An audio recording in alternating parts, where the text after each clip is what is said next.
বিশ্বকাপ থেকে এরকম বিদায় আসলে ইরান হয়তো দুঃস্বপ্ন কল্পনা করেনি। বিশ্বকাপে ইরান খেলবে কি খেলবে না সেটা নিয়ে আসলে নানা ধরনের শঙ্কা ছিল। নিষেধাজ্ঞার ভয়, ভিসা জটিলতা, তারা আসলে কোথায় থাকবেন, কিভাবে খেলবেন, যেহেতু ইরান এবং যুক্তরাষ্ট্র একটা যুদ্ধের মধ্যে চলমান, তারা আসলে বিশ্বকাপে খেলতে আসবেন কি না সেটা নিয়ে নানা ধরনের প্রশ্ন ছিল। মার্কিন প্রেসিডেন্ট ট্রাম্প তো বলেই দিয়েছিলেন ইরান যেন বিশ্বকাপ স্বেচ্ছায় বয়কট করে। ইরানও বয়কটের হুমকি দিয়েছিল, শেষ পর্যন্ত তারা বিশ্বকাপ খেলতে যায়। বিশ্বকাপে যাওয়ার পরেও তাদের আসলে নানা ধরনের সংকট ছিল। তারা যুক্তরাষ্ট্রে অবস্থান করতে পারেনি, তাদের বেস ক্যাম্প সরিয়ে নেওয়া হয় মেক্সিকোতে। সেখান থেকে দিনে এসে ম্যাচ খেলে সেই রাতেই আবার বেস ক্যাম্পে ফেরত যেতে হয়েছে তাদের। অমানসিক কষ্ট ছিল তাদের দলের সবার জন্য। কিন্তু এরকম পরিস্থিতিতেও ইরান আসলে হাল ছাড়েনি। তারা গ্রুপ পর্বে দারুণ পারফর্ম করেছে। শেষ ম্যাচে মিশরের বিপক্ষে তারা জয়ের একদম দ্বার প্রান্তে ছিলেন।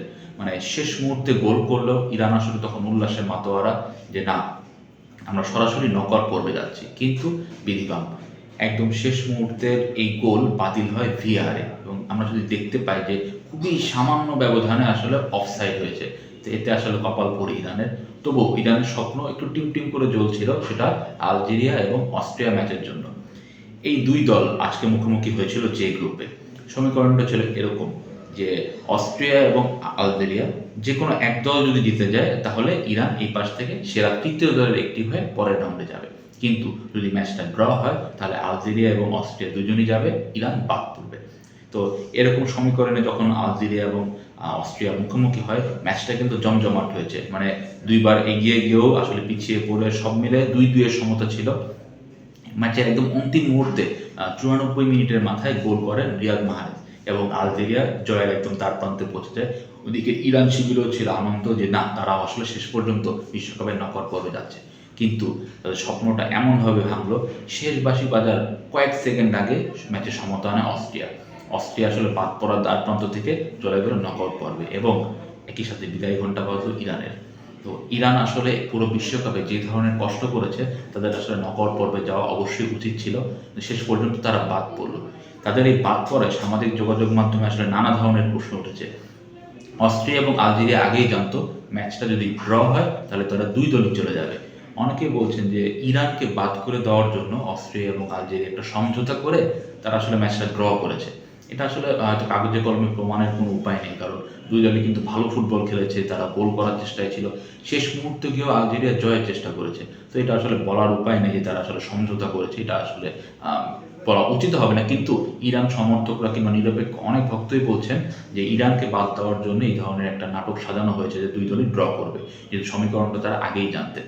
তো ইরানের জন্য এটা খুবই দুঃখজনক একটা ঘটনা। তারা এত ভালো খেলে এত কঠিন পরিস্থিতির মধ্যেও তারা আসলে তাদের মেডিকেল স্টাফ ছিল না, তাদের দলের স্টাফরা ছিল না, সাংবাদিক দর্শক কেউ আসলে যুক্তরাষ্ট্র প্রবেশ করতে পারেনি। তবুও তারা দারুণভাবে খেলে মানে নিজেদের বুস্ট আপ করেছেন মোরালটা, যে না, আমাদেরকে খেলতে হবে, সমর্থকদের জন্য খেলতে হবে, দেশবাসীর জন্য খেলতে হবে, এবং খেলতে হবে ফুটবলের জন্য। তারা খেলেছেন, কিন্তু ভাগ্য তাদের সহায় হয়নি। তো এই তো গেল ইরানের কথা। ইরানের এই বিদায়ের দিনে আসলে ঠিক অন্য সাইডের যে ম্যাচে সেখানে জয় পেয়েছে লিওনেল মেসির আর্জেন্টিনা। আজকে হয়তো মেসির প্রথম একাদশে ছিলেন না। আর্জেন্টিনা একাদশে 9টি পরিবর্তন আনা হয়েছিল, মানে যেহেতু তারা গ্রুপ চ্যাম্পিয়ন হয়ে অলরেডি চলেই গেছে। জর্ডানের বিপক্ষে সেকেন্ড টিমটাকে দেখতে চেয়েছিলেন স্কালোনি কেমন করে। টিমটা কিন্তু ভালো করেছে। লেসেলসো দারুণ একটা ফ্রি কিক থেকে গোল করলেন। লাউতারি মার্টিনেজ পেনাল্টি থেকে গোল করেছেন। 2-0 গোলে এগিয়েছিল আর্জেন্টিনা হাফ টাইম পর্যন্ত। হাফ টাইমের পরে জর্ডান একটা গোল দেয়, মানে এটা আর্জেন্টিনার জন্য একটা প্রথম গোল আর কি এই বিশ্বকাপে তারা হজম করলো। তারপর মাঠে নামান লিওনেল মেসি। মেসি নামলে যেটা হয়, গত 2 ম্যাচে তিনি 5 গোল করেছেন, এই ম্যাচে করলেন 6ষ্ঠ গোল, এবং সেটাও চোখ ধাঁধানো একটা ফ্রি কিক থেকে। তো ফ্রি কিক থেকে মেসি তার জীবনে বহু গোল করেছেন, কিন্তু এই রেকর্ডটা, এই গোলটা একটা বিশেষ রেকর্ড এনে দিল। বক্সের বাইরে থেকে বিশ্বকাপে সবচেয়ে বেশি গোল করার মালিক এখন মেসি। তিনি ছাড়িয়ে গেছেন ব্রাজিলের রিভেলিনোকে।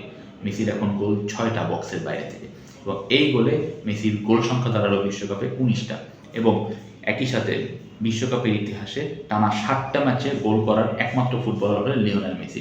2022 সালের নকআউট পর্ব থেকে তিনি টানা গোল করছেন। শেষ 16, কোয়ার্টার ফাইনাল, সেমিফাইনাল, ফাইনাল, এবং এবারের বিশ্বকাপে 2 ম্যাচ। তো 6টা ম্যাচ টানা গোল করার রেকর্ড তার ছিল। 7ম ম্যাচে এসে গোল করেও তিনি আসলে ছাড়িয়ে গেলেন সবাইকে। তো মেসি ছাড়া আর্জেন্টিনা ভালো খেলতে পারে, এটা তারা বাছাই পর্ব দেখিয়েছে। আজকেও তারা দেখিয়ে দিল যে না, জর্ডান দুর্বলতম প্রতিপক্ষ হলেও আর্জেন্টিনার কম্বিনেশনটা আসলে খুব ভালো, বিশেষ করে একজন ব্যক্তির কথা আলাদাভাবে বলতে হয়, সেটা হচ্ছে লে সেলসো। সেলসো আসলে গত বিশ্বকাপে ইনজুরির জন্য একদম শেষ মুহূর্তে বাদ পড়ে গিয়েছিলেন, তাহলে তিনি হয়তো বিশ্বকাপ জয় সদস্য থাকতেন। এবার সেলসোর টার্গেট থাকবে মেসিকে নিয়ে দ্বিতীয় বিশ্বকাপ জেতা দলের। সো আর্জেন্টিনাও গ্রুপ চ্যাম্পিয়ন হয়ে পরের রাউন্ডে গেল। মোটামুটি আমাদের খেলা এই পর্যন্তই শেষ গ্রুপ পর্বে। তার আগের ম্যাচে ভোর রাত্রি যে আমাদের যে ম্যাচটা হলো, সেখানে পর্তুগাল আসলে কলম্বিয়াকে হারালেই গ্রুপ চ্যাম্পিয়ন হতো। সেখানে ক্রিস্টিয়ানো রোনালদো আসলে কিছু করতে পারেননি। পর্তুগাল কলম্বিয়া ম্যাচটা ড্র হওয়াতে কলম্বিয়া গ্রুপ চ্যাম্পিয়ন হয়ে পরের রাউন্ডে গেছে। এদিকে পর্তুগাল হলো গ্রুপে সেকেন্ড হয়ে গেছে। সেকেন্ড হওয়াতে তাদের প্রতিপক্ষ বেশ কঠিন পড়লো ক্রোয়েশিয়া। এখন দেখার বিষয় পর্তুগাল আসলে কেমন করে। শেষ যে চমক, মানে এবারের বিশ্বকাপের আসলে অন্যতম চমকপ্রদ দল ছিল ডিআর কঙ্গো। তারা আসলে বিদায়ের একদম দ্বার প্রান্তে ছিল, মানে এই ম্যাচে তাদেরকে উজবেকিস্তানের সাথে জিততেই হতো। তারা 1-0 গোলে পিছিয়ে পড়েছিল, সবাই ধরে নিয়েছিল যে আসলে কঙ্গোর আসলে আর কোনো আশা নেই, কিন্তু কঙ্গো দারুণভাবে ঘুরে দাঁড়িয়ে 3-1 ব্যবধানে উজবেকিস্তানের সাথে জিতে তারা সেরা তৃতীয় দল হিসাবে প্রথমবারের মতো নকআউট পর্বে পৌঁছে গেল। এটা কিন্তু দেশটির জন্য বিশাল একটা অ্যাচিভমেন্ট। তারা, আমরা সবাই জানি, যুদ্ধ বিধ্বস্ত একটা দেশ, 52 বছর পর বিশ্বকাপে খেলছে। তো তাদের জন্য এই এতগুলো দলকে পাড়ি দিয়ে সেকেন্ড রাউন্ডে যাওয়া, যেখানে অনেক বড় দলও সেকেন্ড রাউন্ডে যেতে পারেনি ফুটবলের, সেখানে তারা গেল এবং তাদের জন্য কিন্তু এটা একটা বিশাল পাওয়া। আমরা সবাই দেখেছি যখন রেজাল্টের পর দলের সমর্থক, কোচ, ফ্যামিলি সবাই আসলে খুব উজ্জীবিত ছিলেন। তারা হয়তো তাদের যাত্রাটা পরের রাউন্ডে থেমে যেতে পারে, কিন্তু এই যে একটা বড় অ্যাচিভমেন্ট, এটা আসলে কঙ্গোর ফুটবলকে অনেক বড় একটা বুস্টার দিবে। সো অনেক নাটকীয় একটা গ্রুপ পর্ব শেষ হলো।